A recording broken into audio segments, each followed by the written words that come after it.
देखिए इसके बाद अपना अगला जो टॉपिक है ओम का नियम।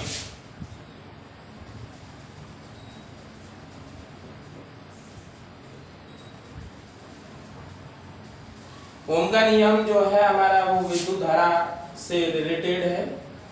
यदि किसी चालक तार की भौतिक अवस्थाएं जैसे ताप, दाब, क्षेत्रफल अगर समान है तो उसके चालक तार के दो सिरों पर उत्पन्न विभवांतर उसमें प्रवाहित धारा के समानुपाती होता है। अर्थात ओम का नियम, यदि किसी चालक तार की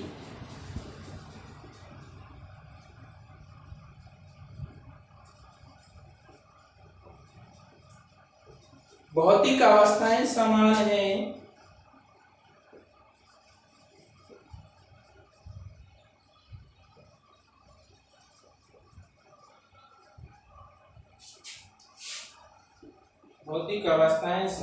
हैं तो उसके दो सिरों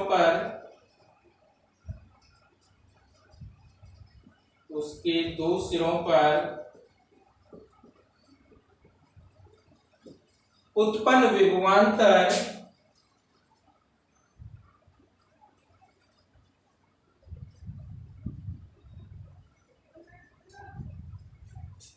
उसमें यानी चालक तार में प्रवाहित धारा के समानुपाती होता है। चालक तार में प्रवाहित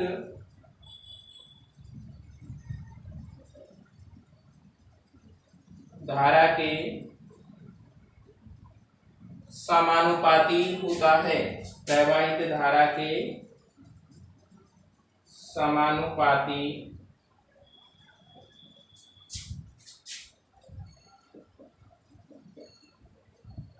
होता है। उसमें प्रवाहित धारा के समानुपाती होता है। इसको जब हम गणितीय रूप से मैथमेटिकल एनालिसिस करेंगे तो ये हो जाएगा, यानी किसी चालक तार की भौतिक अवस्थाएं अगर समान है तो उसके दो सिरों पर उत्पन्न विभवांतर चालक तार में प्रवाहित धारा के समानुपाती होता है। अर्थात V is proportional to I, यानी V समानुपाती है I के। अर्थात V के मान में वृद्धि होगी तो I के मान में भी वृद्धि होगी, और यदि V के मान में कमी होगी तो I के मान में भी कमी होगी। अब यहां से हम अगर इस समानुपाती चिन्ह इज प्रोपोर्शनल टू कांस्टेंट अगर हटाएंगे तो उसकी जगह दूसरा नया कांस्टेंट आ जाएगा, अर्थात V is equal I R। R यहां पर प्रतिरोध गुणांक है, स्थिरांक है, जिसे हम प्रतिरोध कहते हैं। तो R बराबर हो जाएगा आपका V बटे I।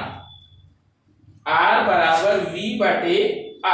प्रतिरोध क्या होगा, अगर हम इस नीचे के मान जो I है हमारी विद्युत धारा है, इसको अगर 1 कर दें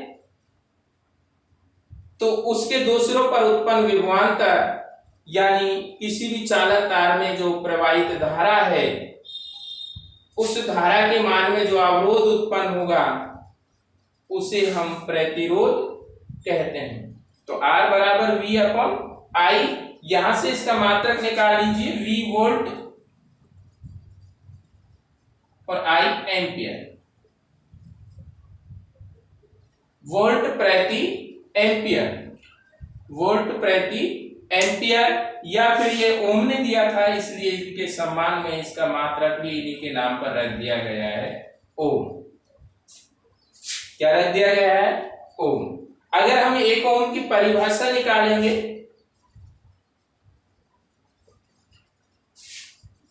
तो I का मान 1 कर देंगे।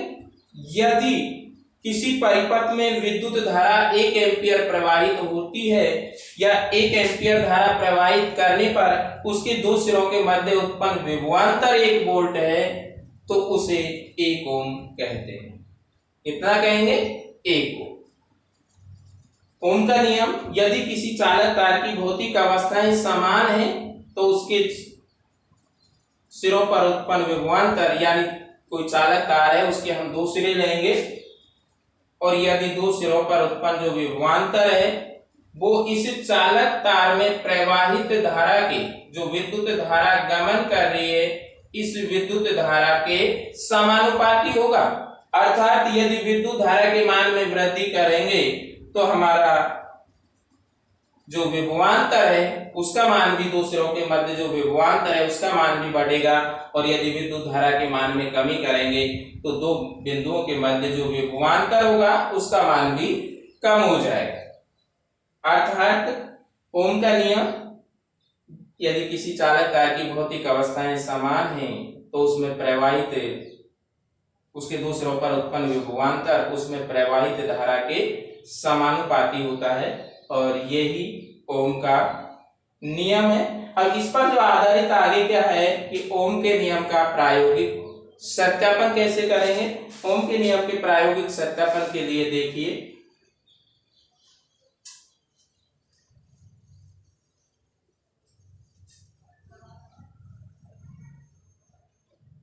हम एक ग्राफ लेंगे,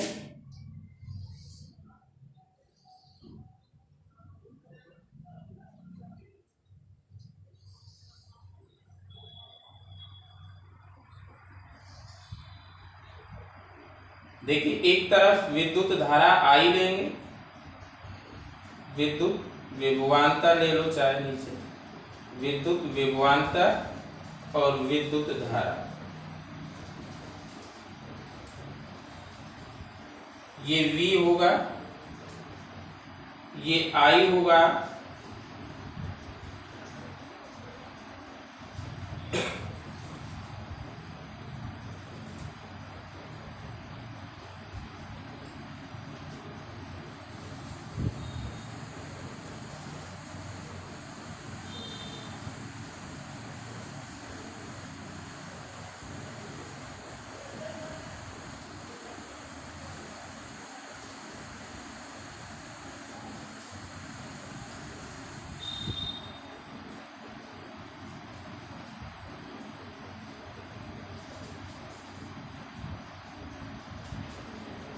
अगर हम जब विद्युत विभवांतर और विद्युत धारा के मध्य जब हम ग्राफ खींचेंगे और एक ग्राफ एक अगर सीधी रेखा प्राप्त होती है, ग्राफ अगर एक सीधी रेखा प्राप्त होती है तो इसका मतलब ये होगा कि विभवांतर का मान जैसे जैसे बढ़ेगा या जैसे जैसे कम होगा उसी प्रकार से विद्युत धारा का मान भी कम या ज्यादा होगा।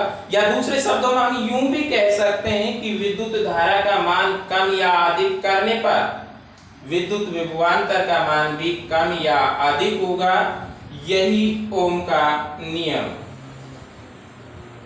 थैंक यू स्टूडेंट, आज के लिए बस इतना ही। कल के लिए नेक्स्ट डे आप लगातार बने रहें इसी चैनल पर।